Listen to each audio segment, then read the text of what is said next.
Now, in a commercial building, you should have at least one accessible bathroom for ADA compliance. The first thing you would need is a marker on the door stating that it is an ADA assistant bathroom.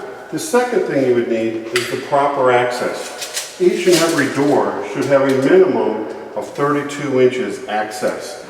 Make sure that the door does not take up part of that 32 inches. And yes, we have over 36 inches here, so this one works. But here's some things that have not passed the inspection. Take a look at the commode, for instance. This should be at least 15 inches off the sidewall to the center. This falls short. We should also have a grab bar at 34 to 38 inches from the floor.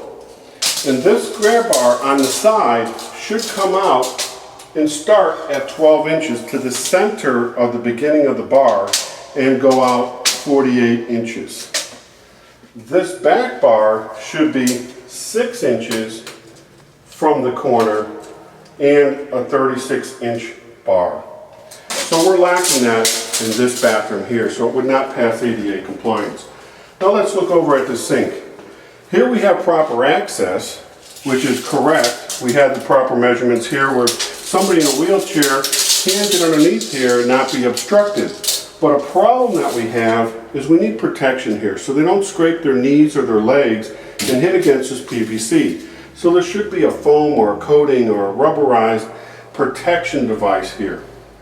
We also need to have a soap dispenser and a paper towel or a place to dry your hands in each ADA compliant bathroom. And we also need to have a mirror.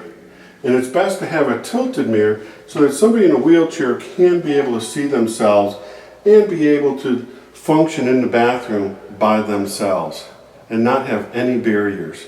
Think about this in your commercial buildings, whether it's old or new, and make it ADA compliant. Now we also look at the electrical panel at InspectorTX.com and the Houston Home Inspector. At minimum, we'll take off this cover and we'll show you coming out what we look for inside the dead front cover. Be careful, it's hot.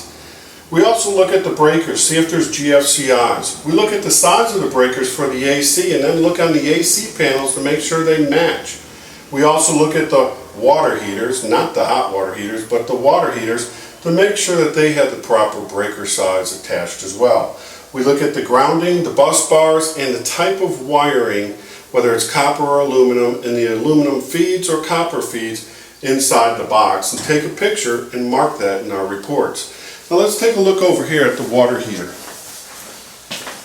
Here we have an electric water heater, and there's some conditions that don't comply here. One is we're missing a pan. This should have a pan because if this ever had a leak, maybe it would flow out from here, but if we grabbed a leak down here, it would flood the entire unit out and also our neighbors, and that can cause quite a bit of damage.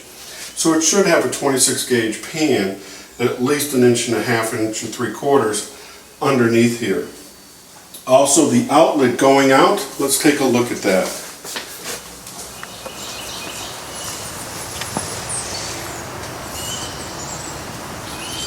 Here we have a deficiency because this is the overflow protection. This overflow protection, one, has a hole in the wall. Two, this overflow protection should be a minimum of 12 inches high to 24 inches high, so that if there's ever an overflow, the water would splatter out and not spray people or children that are in the back here or any workers. If it's close like this, it's going to shower and bombard everybody else. There's some other things that you need to look at for ADA compliance. You must have egress, a way out in case of emergency. This threshold must be a 0 threshold tolerance. Shouldn't have any hump to it. This one does pass. It is a clearance. You want to look at weather stripping on your door as well.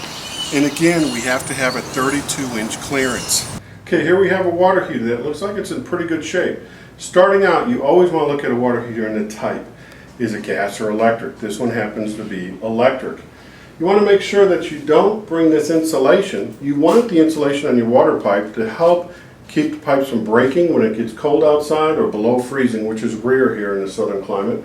However, it's important, especially on the water heater, the hot side. You want to make sure that you have at least a 6-inch clearance from this insulation to the top. especially if this is gas, because you have an open heat and a flue that's right here. You never want this insulation this close to the top of the water heater because it actually gets hot and it can create a fire.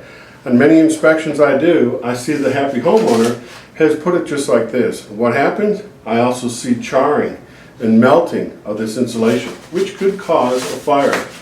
So this is within 6 inches, that will pass.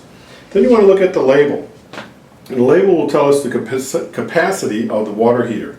You know, a 40-gallon water heater is only really good for 1 to 2 people.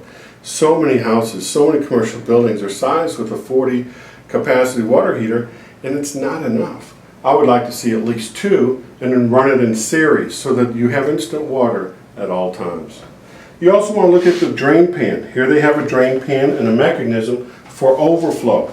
Then again, you want to make sure you have a 3/4 inch going all the way out, and again, 12 to 24 inches of an outlet outside. So we'll check that in a minute. You want to make sure that you have the proper clearances around the sheetrock. What are the proper clearances? Well, some of these water heaters will say you can have a 0 clearance, and that's what they do. They put them right up against the wall. I don't like that idea, but if the manufacturer states something, that overrides local jurisdictions and ICC and IRC and IBC codes. International Building Code, IBC. IRC, International Residential Code. IECC, International Energy Conservation Code.